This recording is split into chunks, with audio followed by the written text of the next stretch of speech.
विघ्नहर्ता श्री गणेश, श्री गणेश, श्री गणेश।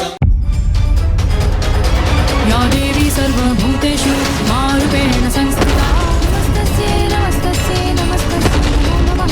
देवी सर्वभूतेषु शक्तिरूपेण संस्थिता नमस्तस्यै नमस्तस्यै नमस्तस्यै नमो नमः।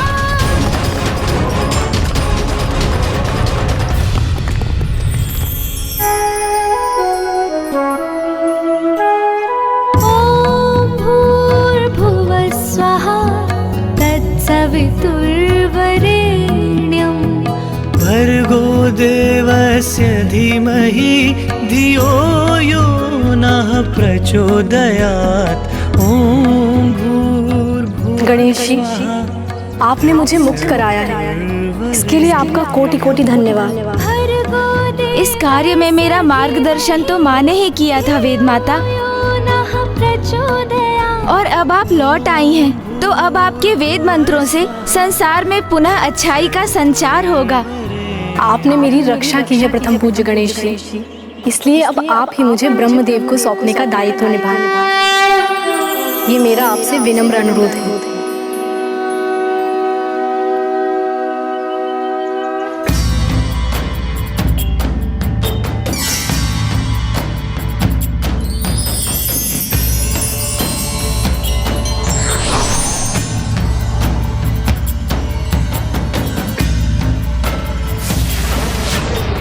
स्वस्ति न इंद्रो प्रणाम फूफा जी। स्वस्ति न पूषा विश्ववेदाः, स्वस्ति नस्तार्क्ष्यो अरिष्टनेमिः। फूफा जी, मैं आपकी निधि वेद आपको सौंपता हूँ।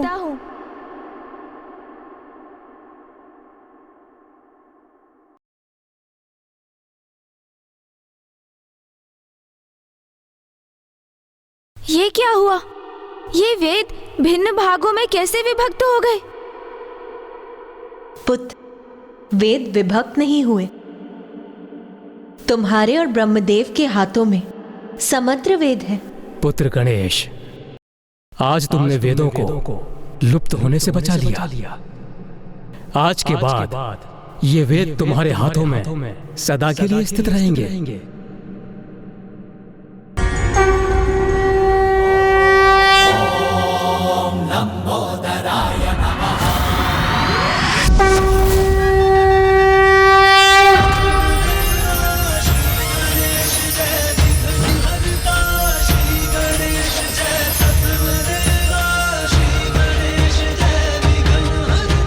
महादेव पुत्र पार्वती नंदन गणेश जी की, महादेव पुत्र पार्वती नंदन गणेश जी की, महादेव पुत्र पार्वती नंदन गणेश जी की, महादेव पुत्र पार्वती नंदन प्रथम पूज्य गणेश जी की।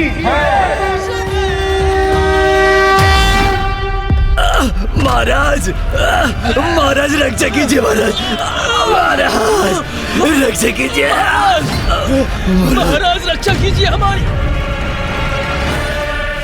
गणेश के हाथ में एक दीपक, यदि वो लौ तेरी नगरी तक पहुंच गई तो तेरी संपूर्ण नगरी भस्म हो जाएगी। नष्ट हो गया मेरा नगर, मेरा साम्राज्य सब नष्ट हो गया।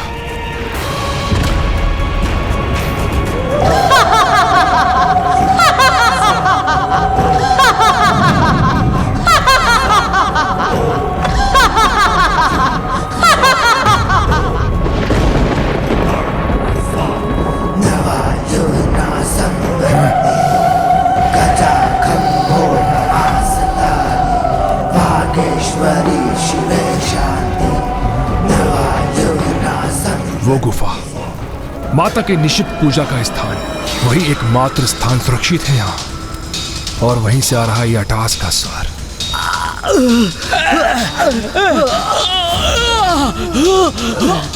महाराज, महाराज रक्षा कीजिए, महाराज, महाराज रक्षा कीजिए, महाराज, महाराज रक्षा कीजिए, महाराज।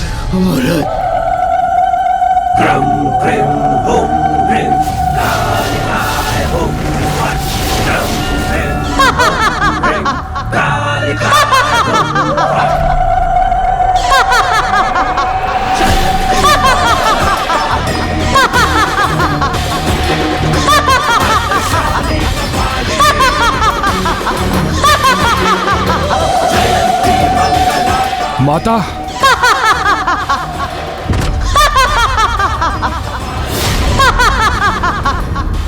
कैसी माता है आप?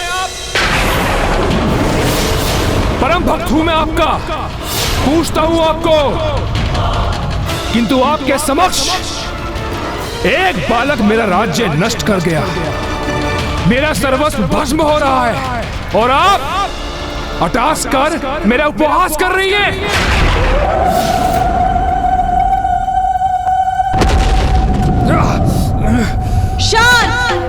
शांत हो जा रे तू। मेरा बहुत बड़ा भक्त बनता है ना तू, और मैंने तुझे अपनी पूजा करने के लिए कहा था, और तूने मेरी पूजा की भी तो कौन सी? अरे तेरी निश्चित पूजा के कारण तुझसे प्रसन्न होकर नहीं, विवश होकर आई हूं मैं यहाँ। माता! शांत शांत मूर्ख, मेरे समक्ष स्वर ऊंचा करेगा? बोल, मुझसे इतनी दृष्टता करेगा तू? मुझसे इतना दुस्साहस करेगा तू? माता, मेरी बुद्धि को कुछ नहीं सूझ रहा माता, मैं क्या करूं माता? आप मुझे बताइए माता, मैं क्या करूं? सुधर जा तू मूर्ख।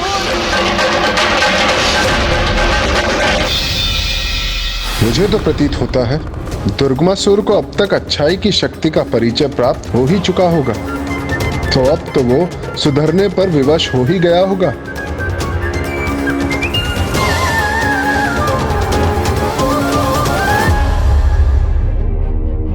क्या हुआ पुत्र गणेश? अब क्या चिंता सता रही है तुम?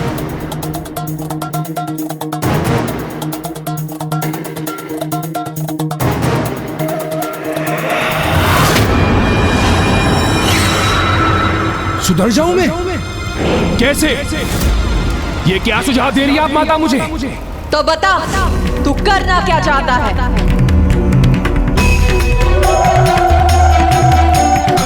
मुझे कुछ समझ नहीं आ रहा माता, मेरे पास तो कुछ भी शेष नहीं बचा। उस बालक ने मेरा सब कुछ नष्ट कर दिया माता, मैं ढूंढ रहा हूं माता।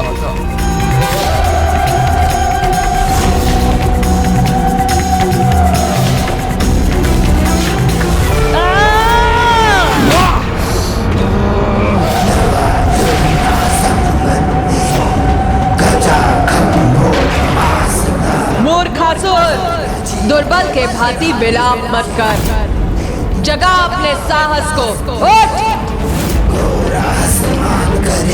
तू महाराज है यहाँ का, तो जा, तो अपने महाराज होने का दायित्व निभा।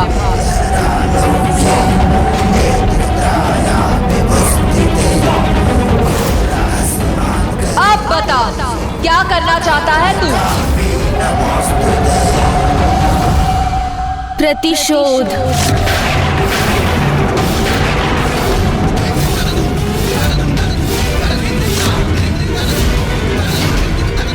प्रतिशोध?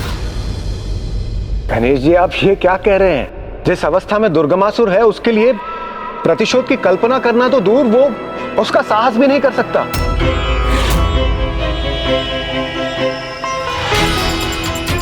ये सत्य है कि दुर्गमासुर पराजित हुआ है, किंतु ये भी तो सत्य है कि दुर्गमासुर एक असुर है,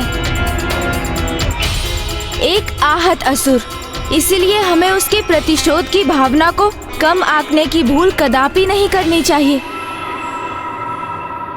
किंतु पुत्र गणेश, अब वेद सुरक्षित हैं, उनके मुक्त होने से संसार पूर्ववत अपनी स्थिति में आ जाएगा, पुनः धर्म का प्रसार होगा, देवता अपने स्थान पर विराजमान होंगे,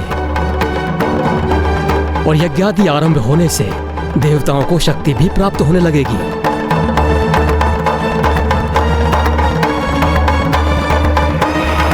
वेद की देवी देवताओं के निकट आ गई तो क्या हुआ? संसार में मैं अब भी अधर्म का प्रचार करूंगा, पुनः देवताओं को शक्तिशाली नहीं होने दूंगा मैं, उन्हें भविष्य प्राप्त ना हो इसलिए यज्ञ बाधित करूंगा मैं। उनके द्वारा सृष्टि के संचालन में ऐसी बाधा उत्पन्न करूंगा कि जिससे देवताओं का नाम ही मिट जाएगा। और ये तू करेगा कैसे?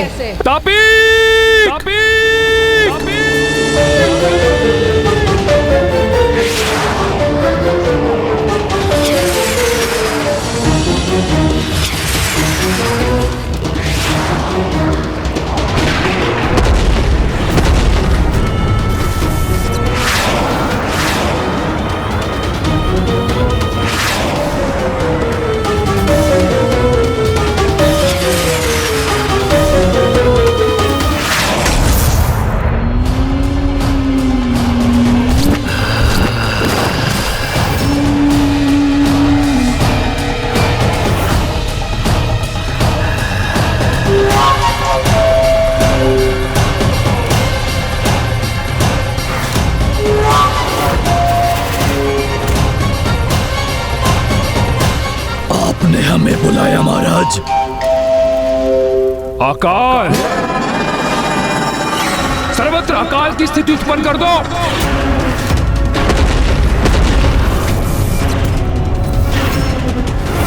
जो आज्ञा महाराज।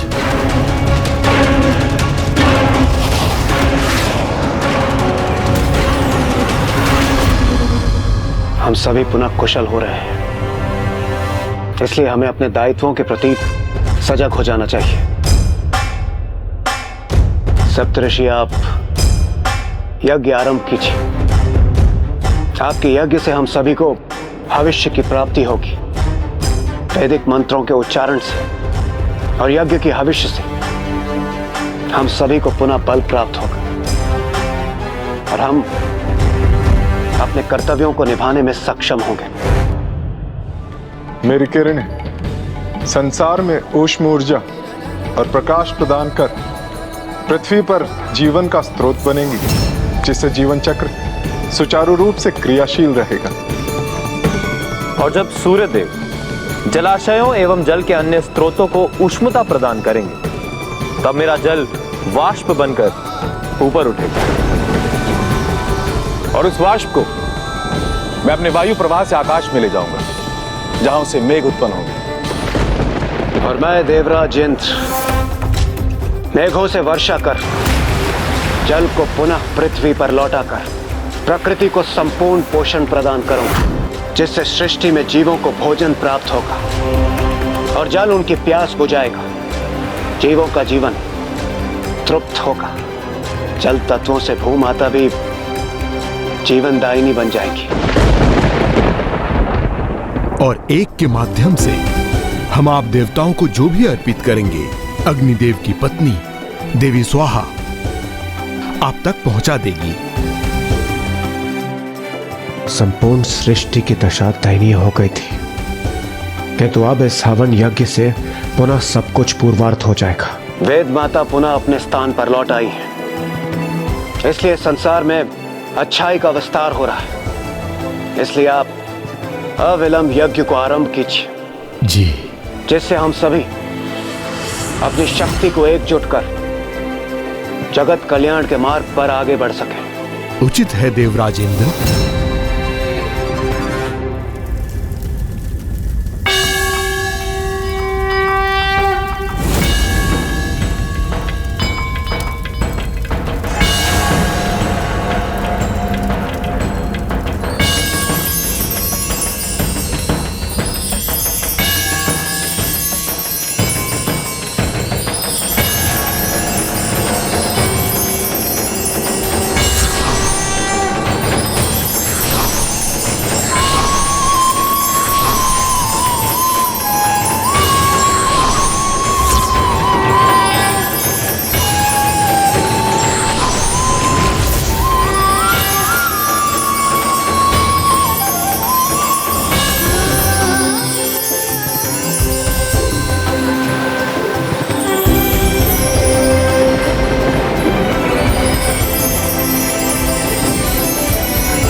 अपने हवन यज्ञ से सृष्टि को पुनः पूर्ववत करना चाहते हो, किंतु मैंने तो तुम सबके लिए कुछ और ही सोचा है मूर्खों।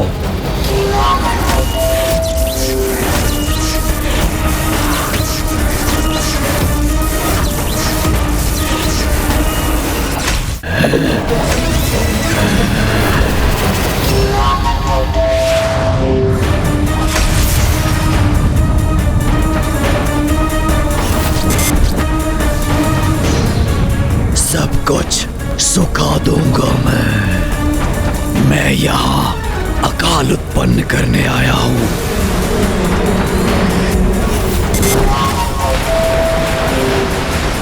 जब जल वाष्प बनेगा तभी तो होगी वर्षा, किंतु जब जल ही सूख जाएगा तो कैसे बनेगी वाष्प और कैसे होगी वर्षा।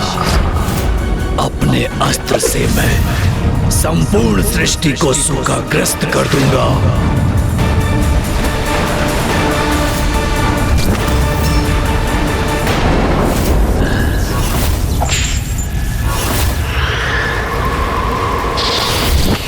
ना पीने के लिए जल होगा, ना ही कृषि के लिए वर्षा।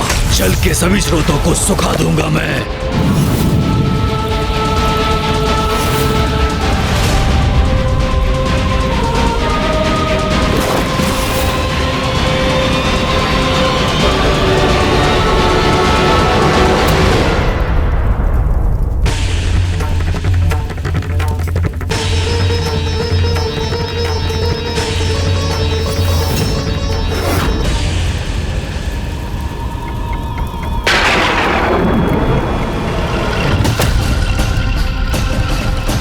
ये देवराज इंद्र ने अभी तक वर्षा क्यों नहीं करवाई? सूर्य की किरणें बहुत प्रखर हैं और भीषण ताप भी है।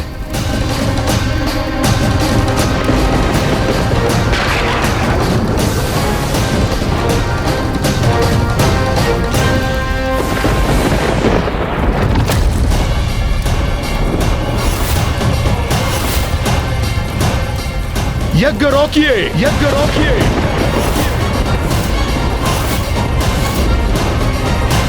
ये क्या कह रहे हैं देवगुरु?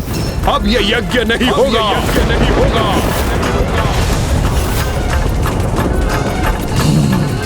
एक पंथ दो काज। इधर अकाल उत्पन्न किया मैंने और उधर इन ऋषियों का यज्ञ भी थम गया।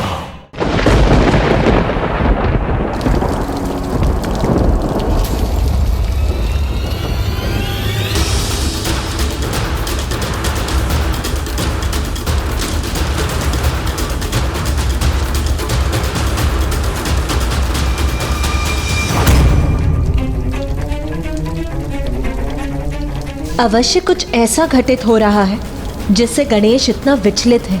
जब से वो काशी से लौटा तनाव रहित नहीं हुआ है वो, किंतु मुझे उसे प्रसन्न करने का उपाय ज्ञात है।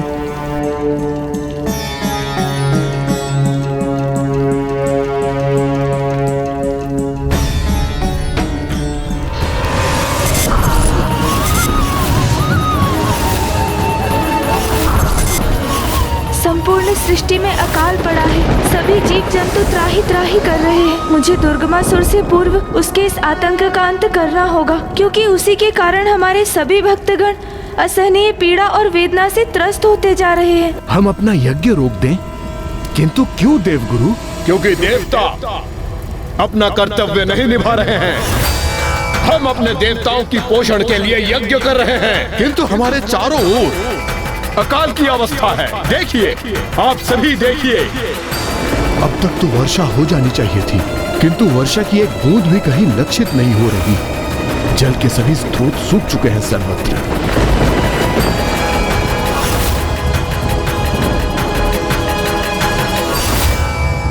देवी स्वाहा को हमारे आहार हेतु यज्ञ से उत्पन्न होने वाली हविष लाने में इतना विलंब क्यों हो रहा है? ऐसा प्रतीत होता है कि जैसे यज्ञ रुक गया हो।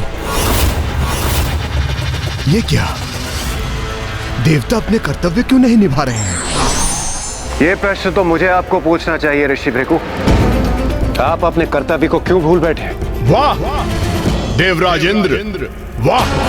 हमसे आपकी अपेक्षा है कि हम अपना कार्य निष्ठा से करें, और आप पर ऐसा कोई बंधन नहीं।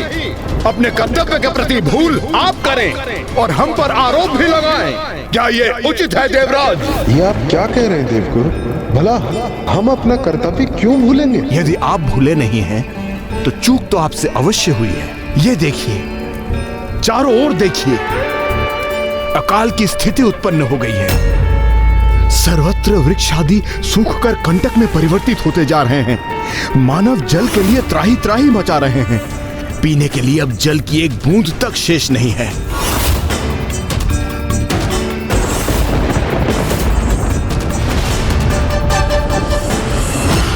आज मैं अपने पुत्र के लिए कुछ विशेष लाई हूँ। आज मैं ये मोदक तुम्हें अपने हाथों से खिलाऊंगी।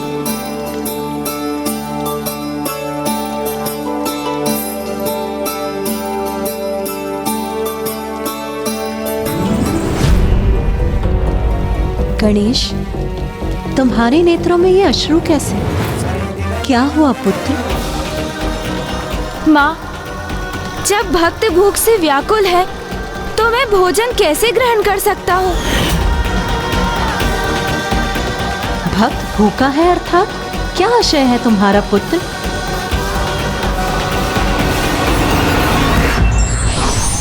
सज्जनों एवं भक्तों को कष्ट में देख ईश्वर उस समय तक शांतचित नहीं रह पाते जब तक कि वे उनका कष्ट नहीं हर लेते।